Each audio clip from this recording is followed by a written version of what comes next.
And it was challenging, it really was.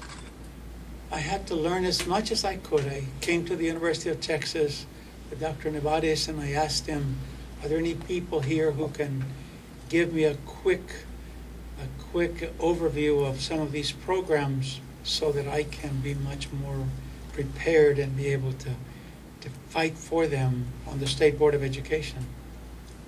And I learned quickly. And I learned that there were so many people who are underrepresented in the state. Agencies like that one that I belonged to for 10 years. And listening to Rolando, of course, those things just flashed through my mind.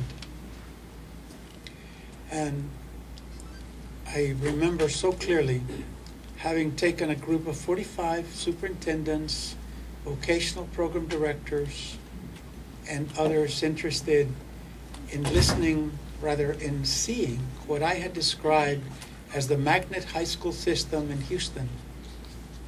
We left at 6 in the morning and came back that evening at 10 p.m., a one-day trip. But what they saw was even bigger and better than I had been able to describe to them. And thus, 2.5 years later, we created the South Texas Magnet High School system, in spite of what the naysayers said, that it could never be done. Today, 3 of those schools are listed in the top 100 best high schools in the whole country.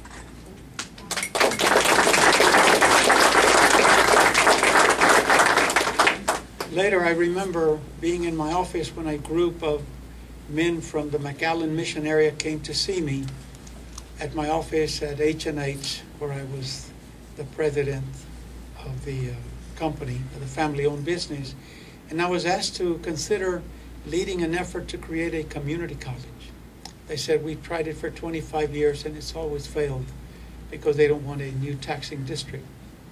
14 months later, Governor Ann Richards was here on the Pecan campus of South Texas Community College at that time and signed into law the creation of the 50th community college, which today has grown from 800 students 15 years ago to 23,500 students, and from $2 million budget to $200 million budget.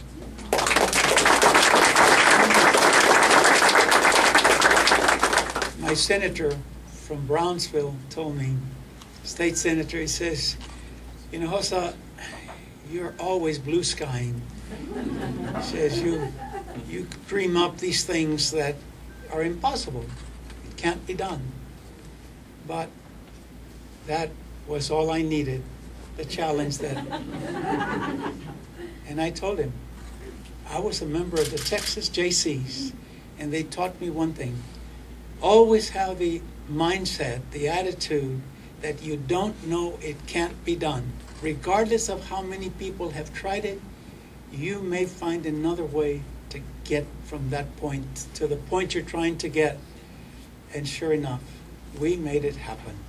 What a wonderful magnet school system, and I'm always bragging about it on the House floor in Congress, about the successes and the students that we have sent to the West Coast, to the East Coast, to the flagship schools in Texas, creating our own surgeons. We've already produced at least 75 practicing surgeons through that school program. Went on to Galveston, others went to Baylor, others went to different medical schools. And then came, after the community college, the opportunity to run for Congress. And that one was beyond my dreams, beyond what I thought that I could get done, to make a measurable difference. And all I can tell you is that the biggest thing that happened a week ago was Secretary Arnie Duncan coming to the steps of the Capitol on the east side and joining Nancy Pelosi, Speaker of the House, George Miller, the chairman of the Committee of the Whole on Education, there's 50 members, 5 committees, and myself as chairman of higher ed. And Arnie opened his remarks. Secretary Duncan opened his remarks by saying, "Ladies and gentlemen of the press, this is a big, big, big deal." He says, "This bill that is being considered this evening for vote is bigger than the GI Bill of 1944, which took us into prosperity right after World War II. He says, "This is bigger and broader, and it has $86 billion over a 10-year period. And we will raise the Pell Grants, just as Rolando pointed out to you earlier. When President Bush left, it was at $4,000. The beginning of this bill will take them to $5,700 a year for millions of students who get Pell Grants. It takes billions and billions to be able to raise it just $500. And it'll jump from $5,500 to $6,900. And that opens the doors of accessibility and affordability for all students, especially those from low-income families that don't have a voice in Washington." And he said, "But that's not all." He said, "This one has $8 billion over 10 years for early education for children from cradle to the 5th year, so that they will get to learn to love books." And of course, we had already created the South Texas Literacy Coalition right here in South Texas a year and a half ago by having a demonstration project. And it was so good that we said, what he is doing is giving us an opportunity to compete for that $8 billion so that we can put books in the children from the time they're born till they're pre-kinder. And they'll be reading and writing by the time they're 4 or 5 years old. And he said, and that's not all. He said, this bill is going to have $10 billion for community colleges. 10 B as in boy for community colleges, so that we can take the Department of Labor's money and ours and put them together and be able to train people for the jobs, for the new jobs, because so many have lost their jobs in the United States. We're at almost 10% unemployment. And he went on to just talk about how great it is.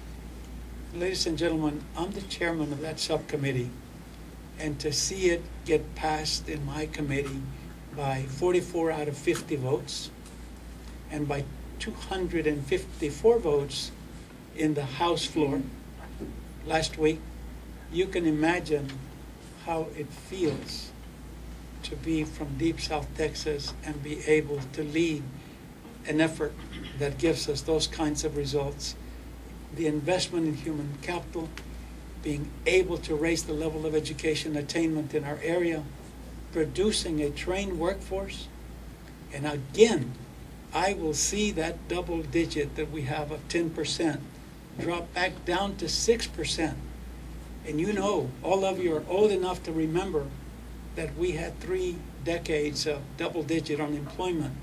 And it's because of education, because of some other programs that we have, that we were able to reduce it down to 6% in 2007.